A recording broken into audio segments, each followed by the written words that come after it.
Welcome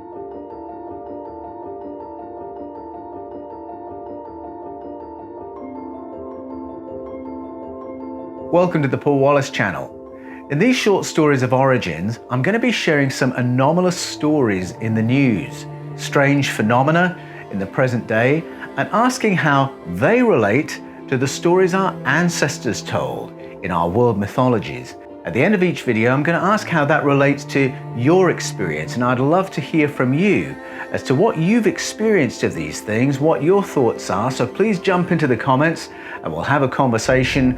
I'll be sure to be there at the beginning of every comment section so that we can explore some of these strange phenomena, these glitches in the matrix. Please remember to subscribe and click on the bell for notifications. So let's get into this short story of origins.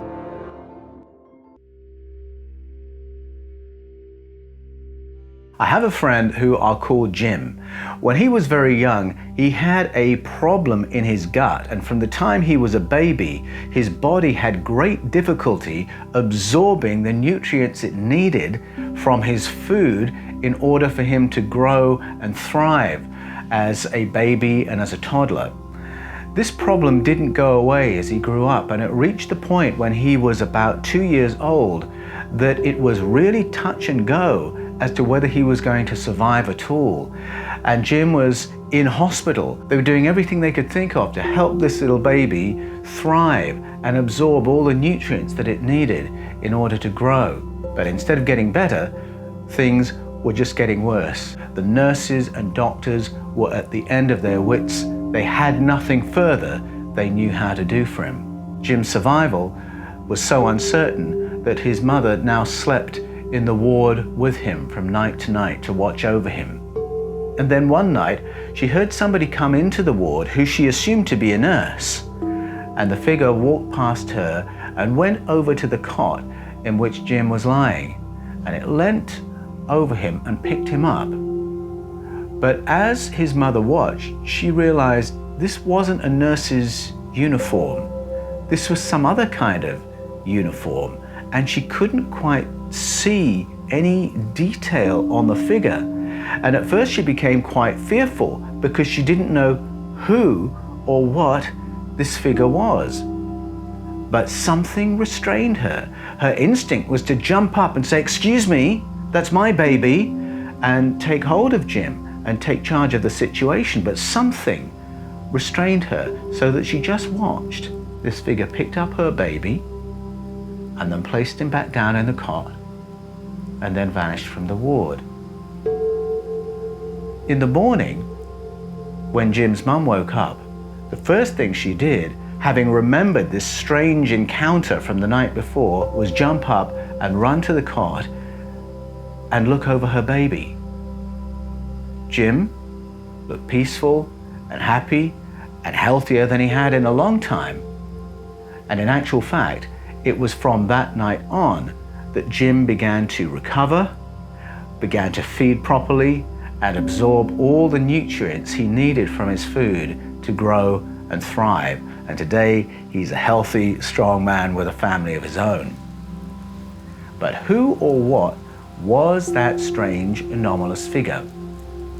When Jim's family tells the story, they tell it as an angelic encounter.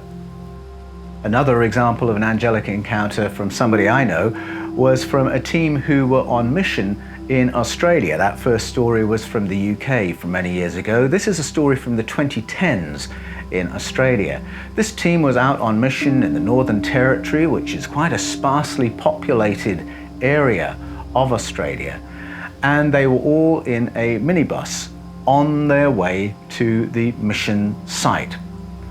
Unfortunately, on their way there, the minibus bust a wheel and it got stuck out in the middle of nowhere. And anyone who knows Australia and the Northern Territory in particular knows that the distances involved in traveling from population center to population center, those distances can be vast. And so to lose a wheel out in the middle of nowhere is pretty serious, especially in the hot and arid and harsh climate of an Australian summer in the Northern Territory. So they were naturally somewhat concerned. They had enough water to last them a certain length of time, but they certainly hadn't budgeted on being out overnight in this lonely stretch of road out in the outback. So they were on mission. They did what you would expect them to do, and they said, "God, we need some help here." Well, within a matter of minutes, a white pickup truck pulled up behind them. They had no idea where it had come from. These roads go on for miles, and often they stretch across plains where you can see the road for miles, and they just couldn't see where this pickup truck had come from. Out of the pickup truck comes a white uniformed motor mechanic. "Hi there," he says. "Do you guys need any help?" "Yeah, we do. Our wheel is out of action. We don't have a spare, and if you could take us to the nearest town so that we can get some transportation, you'd be saving our lives." Well, the mechanic looked at their vehicle and he said, "Yeah, that's a very particular wheel you need there. I've got one in the back." And so, against all odds, he just happened to have the exact kind of wheel, tire, fitting that meant he could get the wheel off his truck and put it on their minibus.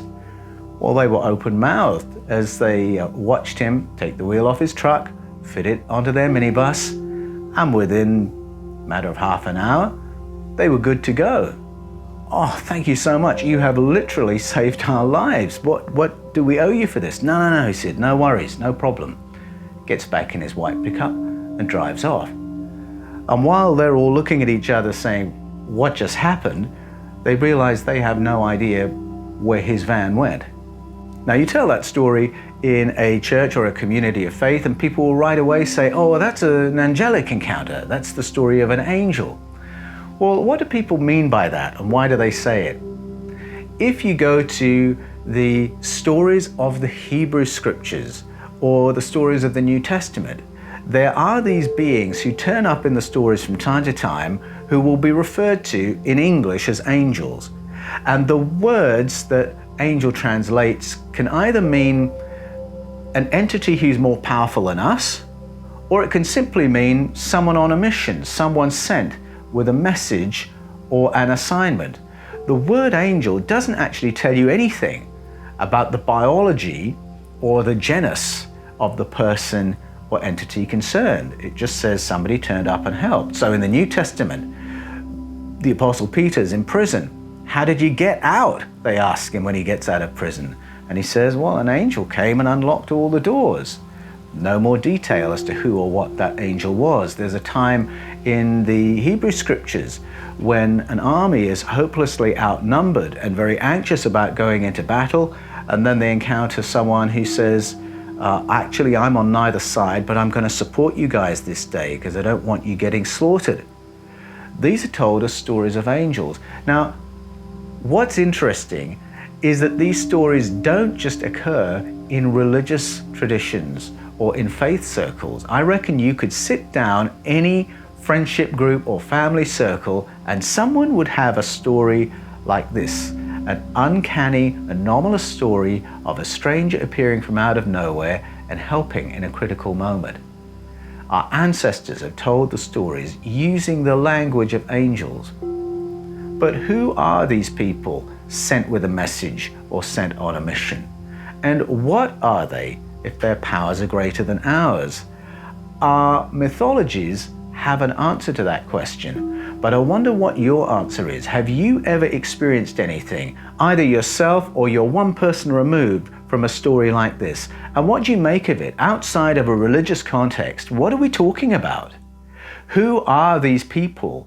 Or what are these beings that they should have an interest in human welfare to turn up when we're in difficulty or in trouble? Let me know your thoughts. Jump into the comments. I'd love to know your experiences. I have some experiences of my own that I might share with you. And don't forget to click on the bell for notifications. I'll join in the discussion and I'll see you next time.